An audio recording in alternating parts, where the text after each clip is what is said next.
हाजी साहब जेको आहे सो अञा त केनाल 9 शुरू थिया पहिरियों ई जेको सिंधु दरिया में एतिरी पाणी जी खोट जेको आहे सो कुझु ज़िलनि में ॾुकार वारी सूरत हाल अची वई आहे इनखे तव्हां कीअं था ॾिसो छो पहिरियां पाणी घटिजी वियो आहे?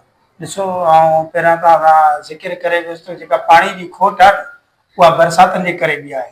2 साल टे थिया आहिनि बरसातूं न पयूं आहिनि 22 खां पोइ बरसातूं घटि पयूं आहिनि। हींअर 5 बि थो हले न त तव्हां सदाईं ॾिसंदव फेबरवरी मार्च में बरसातूं थींदियूं आहिनि। हींअर मार्च जी 15 16 तारीख़ बरसातूं न थियूं आहिनि। ॿियो नंबर इहो आहे त केनाल 2 शयूं आहिनि। हिकु मां तव्हांखे ॿुधाईंदो हलां त 2 शयूं आहिनि। हिकु शइ इहा आहे त पीपुल्स पार्टी जी ॻाल्हि कई केनाल ठहनि ई नथा या केनालनि जो कमु हलंदड़ आहे त पाणी जी खोट हींअर छो आहे। अगरि ठही बि विया आहिनि जेसी सोशल मीडिया ते वीडियो ॾिसूं वेठा ग्रीन पाकिस्तान जे नाले सां त उर्दू मीडिया जेका शो कई आहे ग्रीन पाकिस्तान नाले सां कमु हले पियो थो ऐं ज़मीनूं सरसब्ज़ थी वियूं आहिनि। अगरि इन शइ खे ॾिसिजे त वॾो सबबु इहो बि आहे अगरि ठही वियो आहे हिकिड़ो केनाल बि इहो बि वॾो नुक़सानु आहे असांजे लाइ। तव्हां अंदाज़ो लगायो जो हिकिड़ो ई केनाल निकितो आहे पाणी माना जो 19 ज़िलनि में ॾुकार वारी सूरत अची वई आहे पोइ जो 6 केनाल निकिता त पोइ त हुननि जो पाणी पूरो कोन थो पहिरियां ई मुल्क में पाणीअ जी खोट आहे। साईं ॻाल्हि ॿुधो न असांजे ज़िलनि में 3 ज़िलनि में सिंध में जेके आहिनि मुख़्तलिफ़ ज़िलनि में खणी थर खे बि पाणी जग में ॾुकार आहे। अगरि इहे केनाल ठहिया त असां थर वारो मिसाल थी वेंदो।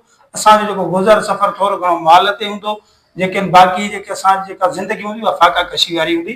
सिंधी क़ौम खे सुजाग थियणु घुरिजे इन मसइले ते पंहिंजे ते अॻिभरो थियणु घुरिजे छो जो हीअ नस्लनि जी जंग आहे। अगरि असां न कंदासीं त ईंदड़ नस्ल में असांजो जेको औलाद हूंदो जेको असांजो पुलक हूंदो उहो ॾाढी ॾुकार वारी ज़िंदगी गुज़ारे कंदा। जीअं माना हीअं थर में माण्हू कनि पिया था थर मां अची असां हिते मज़दूरियूं कनि था या पंजाब जा माण्हू या पठान जी असां वटि आया पिशावर खां कोयटा खां हिते कमाइण जे लाइ त असां वटि साॻी ज़िंदगी हालात इहे थींदा असांखे पंजाब या ॿिए पासे कम लाइ वञिणो पवंदो। असांजो जेको हूंदो त इहो मुस्तक़बिल ख़तमु थी वेंदो। जे क़ौम जेका 5000 साल असां पुराणी सकाफ़त रखूं था उहा दरिया जो वॾो सबबु आहे। अगरि दरिया ख़तमु थींदी त असांजी सकाफ़त ई ख़तमु थी वेंदी। इन जे करे सिंधी क़ौम खे सुजाग थियणु घुरिजे त इन पंहिंजे मसइले ते जेको आहे न भरो हुजे।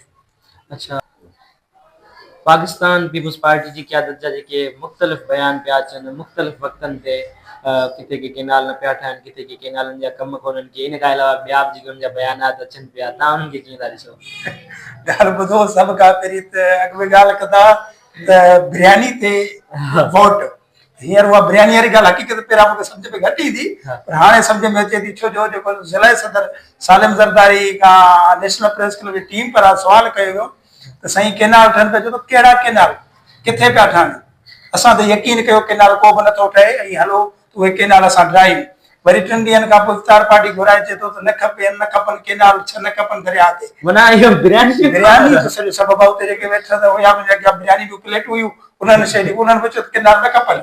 हुननि खे ॻाल्हि मुंहिंजे ख्याल में सम्झ में तॾहिं आई अगरि पाणी न हूंदो इहे चांवर न थींदा इहा बिरयानी असां वटि साॻी न थींदी वॾो इशू इहो बि आहे। बाक़ी ॿिए पासे तव्हां ॾिसो त आसिफ ज़रदारी साहिब जेको बिल पेश कयो आहे इन ते मां इहो चवंदुसि सदर साहिब खे त सदर साहिब तव्हां जेको आहे सो पाकिस्तान जा सदर हो तव्हां पाकिस्तान जा मालिक हो तव्हां को नाइब कासिद त कोन हो जो तव्हां दरख़्वास्त कंदो तव्हां मुस्तरद कयो त बाबा असांखे हीअ केनाल न आहिनि मंज़ूर हीअ असांजी सिंध जे ॾुकार थींदो जेको आहे केनाल असांखे न खपनि हू ऐलान करे मुस्तरद करे इन केनालनि खे। साईं मुंहिंजे ख्याल में अवां सोशल मीडिया जो दौर आहे साफ़ ई माण्हू आहियो अवां ॾिसो था बिल जेको केनालनि वारो त ज़ाहिरी तौरु हाणे ज़ाहिर थियो आहे 15 20 ॾींहं थिया आहिनि केनालनि जा कम अगरि ग्रीन पाकिस्तान था ॾिसूं 3 महीननि खां अॻु में काफ़ी कमु पियो थो हले इन मां इहो साबित थी थिए थो हीउ अर्ज़ वारो माण्हू आहे अर्ज़ करे थो सघे हली नथी सघे ॻाल्हाए ई कोन इन शयूं अॻु में करे छॾियूं आहिनि या ज़ाहिर हाणे थियो आहे या पहिरियां कमु हलंदड़ उन्हनि खे पको यकीन हुयो ग्रीन पाकिस्तान नाले सां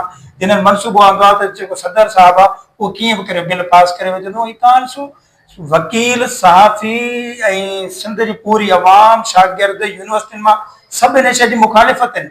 मुखालिफ़ तकरारी मनसूबो थियो आहे तकरारी केनाल तबरी हुननि जो कमु हले पियो थो नथो रुकिजे इन मां इहा साबित थिए त हिकु दौरु ॾाढो आहे उहो राज़ी आहे हुन शइ ते केनाल अथनि ॿियनि दौरनि जो को का अक्सरियत ई न आहे का वज़न ई न आहे। ॾिठो वञे त असांजा सिंधी सिंध जा जेके सियासतदान आहिनि सिंध जा पीपुल्स पार्टी वटि गवर्नमेंट इहा